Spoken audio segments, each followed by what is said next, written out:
केदारनाथ से सीधे बद्रीनाथ। एक ऐसा मार्ग जिससे गुजरने के बारे में कोई सामान्य मानवी तो सोच भी नहीं सकता था, जहां मानो मनुष्य जीवन का अस्तित्व ही नहीं था। ऐसा कुछ भी नहीं था जो मनुष्यों को जीवित रहने देने का कारण बने। अगर कुछ था तो बस कदम कदम पर खतरा।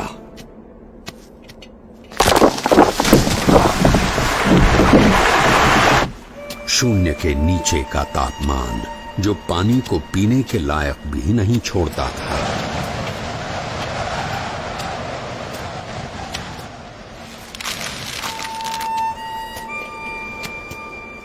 मीलों तक फैली हुई बर्फ जैसे विपत्तियों का महासागर और हर क्षण मृत्यु का आह्वान।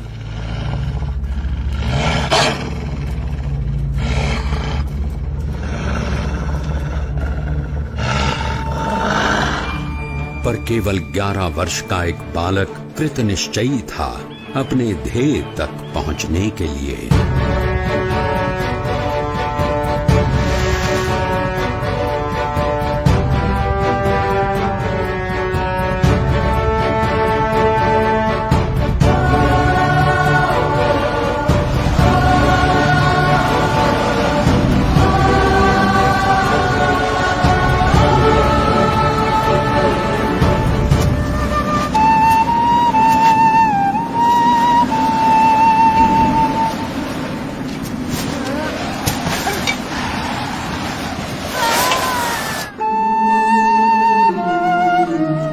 परमात्मनि यो रक्तो विरक्तो अपरमात्मनि।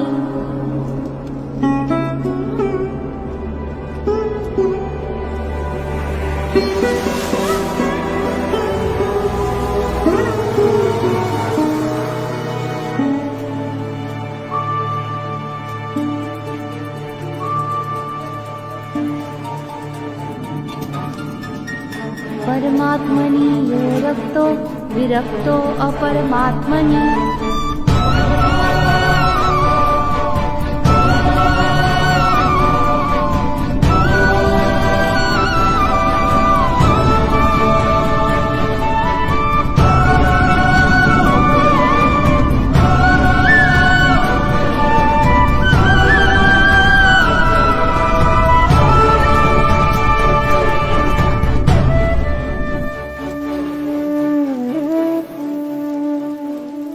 इस ठंड में हम लोग यहाँ कंबल ओढ़कर भी ठीक से सो नहीं पा रहे हैं, और वो बच्चा नंगे पांव खुले शरीर केदारनाथ से सीधे बद्रीनाथ के विकट रास्ते पर अकेला चल पड़ा है। क्या हुआ होगा उसका?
ऐसा क्या था जिसके कारण कोई भी प्रकार की परिस्थिति नीलकंठ वर्णी को रोक सकने में असमर्थ हो जाती थी।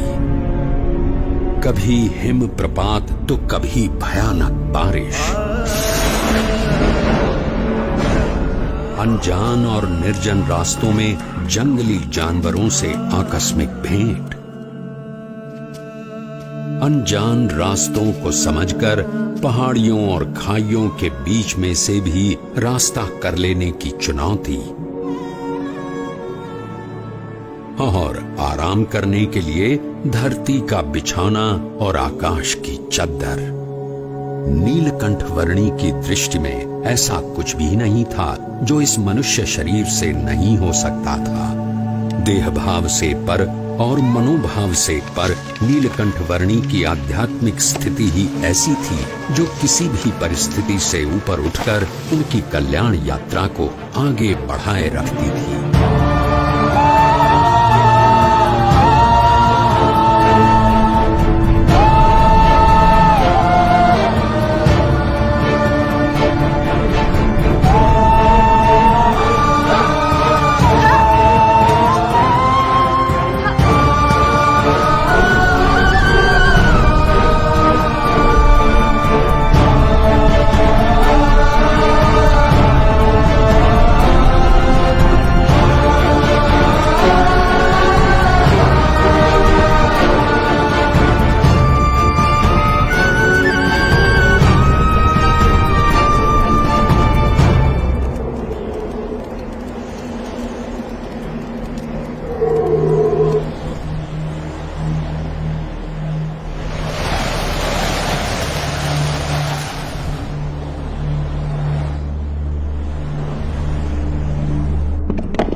ऐसे विपरीत हालात में भी अपने नियम, धर्म और अपनी भक्ति के नित्य क्रम के साथ कोई भी समझौता न करके भक्ति की प्रणाली की पुष्टि करता हुआ एक ऐसा उदाहरण नीलकंठ वर्णी ने प्रस्थापित कर दिया जो सदा के लिए भक्ति रीति का पोषण करता रहेगा।